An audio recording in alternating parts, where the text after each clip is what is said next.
So, Ninjago Dragons Rising has just been revealed. That being said, we all thought it was going to be Ninjago United. Turns out it's not. Um, it's a new generation. There's some exciting stuff in here. So, obviously, we've had a lot of new characters. Their whole little quote thing is a new generation of heroes, which is kind of interesting considering that the old ninja that we grew up with are still here, and they're not aged up at all. However, something happens, the sky opens up and a bunch of stuff starts coming out, and they're calling it the Merge. What? Whenever we left off, all was good in Ninjago. The Overlord was killed again for the millionth time. Third time, I believe. Yeah, third time. Our characters were reset back to the status quo, because of course they were. Because no one can die, Garmadon can't die, Lloyd can't die, Zane can't die. Just to keep us coming back. That being said, it is the third generation of Ninjago. There was the 2011 to 2019 and or the Masters of Spinjitzu era. There was the 2019 to 2020, which was the Forbidden Spinjitzu era. And now we are going into 2023 with Dragons Rising. So that's the new era. Yeah, but I have a lot to say about some of the different stuff and some things that I really don't like. So, with that being said, let's jump right into it. So with that being said, it appears that we're going to have a new group of these kids and or ninja getting trained by our old ninja. We have some new villains, and our main bad guy, Ross, looks straight out of Chima. He looks like one of the old wolves. He's got all sorts of pink cuts and such all over him. He carries a massive weapon, just like all the old Chima characters used to. He has the golden-plated armor and everything.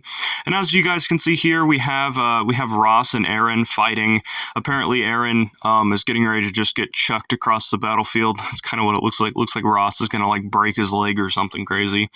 But anyway, so Aaron here is just wearing a mishmash of all sorts of different stuff with his orange hoodie. What appears to be Core Lloyd's hood, which is kind of weird. So maybe something happens to Lloyd or some of our other ninja, and he ends up losing his hood, and or Lloyd is just a nice kid and goes off and gives this poor kid his hood or something. We're gonna have to wait and see what happens. But as you guys can see here, Aaron has gotten inspired to fight, and Aaron is probably a young teenager at this point.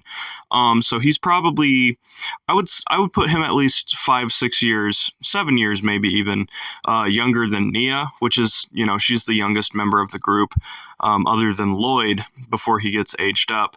So I'm going to put this kid probably at the age of about 15, but with that being said, we also have another character to talk about, and that being Rumus, and or this girl with the pink hair right here. She's got like the golden armor and the little, cat on the back of her suit. And she has been seen several times as Aaron's companion here.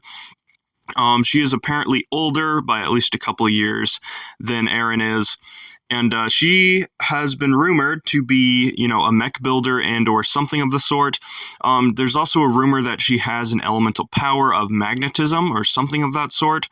Here she is again, where you can see her face. She also somewhat looks like Akita, which is kind of interesting. So maybe, and this is just me throwing this out here, what if Lloyd and Akita in this alternative universe had a child, and that is Rumus here? We can also see this little baby dragon. He looks like he's holding on to the end of some nunchucks in this picture. He looks adorable. I'm very excited to see what he gets to do in the new series.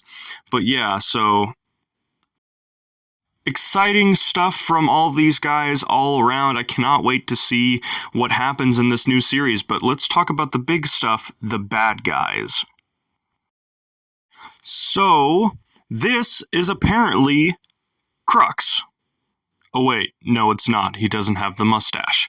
Look in the background, guys. tell me that those do not look like Vermilion soldiers. They have the 4 eyes, they have everything, they got the orangish color of skin, just like Commander Blanc did. I thought that those were the Vermilion coming back, and I thought this guy right here charging towards us, I thought that was Crux. I was so happy that they were going to bring him back, but it turns out he's actually a new character, which is kind of disappointing because I was so hyped for that. I thought they were going to do a storyline where Chronix had either been killed or lost to time, and Crux was going to come back and avenge his brother, and apparently, embrace the technology that he hated so much. But here he is, he's charging towards us, and it turns out this is a new villain entirely. So this is actually not the main villain. He is apparently a lowly, lord beneath our main villain, Raz. So I don't even remember what this guy's name is. He's just not memorable, and he's very annoying. I've heard him talk in the trailer. He kind of talks the way a dog barks.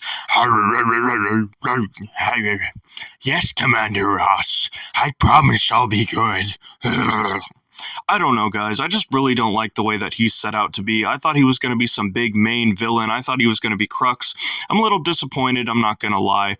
But with that being said, I am excited for Ross himself. He seems like he's going to be a very interesting villain. I am really hoping that they do something with the fact that he looks like he's straight out of Chima. He looks like he could be related to the wolves in some sort. Who knows? They might even bring up Sir Fangar, because he does appear to have the same head shape and or head mold of the Sabertooths and or wolves, which would be so freaking cool if they could do that crossover finally. But yeah, so with that being said, I'm very excited to see where our villains go this season. Lots of good things, hopefully. Hopefully. Let's hope. But with that being said, guys, I didn't realize just how hopeful I am this season, seeing that a whole new team of writers is taking over. I just really hope that Ninjago stays consistently good, and I hope that they can break the status quo. Like, these characters aren't just going to go away after the first little, piece of their character development, like we've had with Twitchy Tim, or Akita, or Scott, or whoever it was. All these side characters, Vanya, except Vanya came back because she was cool. I hope that these characters, Eren, Rumus, I hope that they stick with us, and I hope they don't just fly off the face of the earth once the season's over. I hope that they stay, and I hope that we can change the status quo. If you kill off a ninja, as long as it's not Cole, I'm good with that.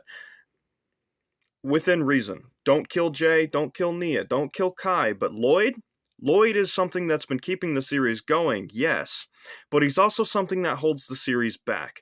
That being said, I know that there's a lot of Lloyd fanboys out there that are going to attack me for that. Just saying, if you killed Lloyd, that would be very sad, but at the same time, you'd be able to introduce other characters, bring other characters' strengths up, and you would be able to really give the ninja some sort of grittiness. Like, they need something to challenge them, and the loss of not only their leader, the chosen one, the most powerful ninja in all the land, that's a pretty big challenge. Now, that's just my opinion, but I am very hopeful this season, and I hope that you guys are too. Let me know down in the comments below if you like any of my ideas. If you don't like any of my ideas, just be respectful. I'll be respectful to you back. We can have some nice discussion without anybody getting too mad about it. Anyway, hope you guys enjoyed today's video. Feel free to discuss whatever you want down in the comments below. Peace out, and bye-bye!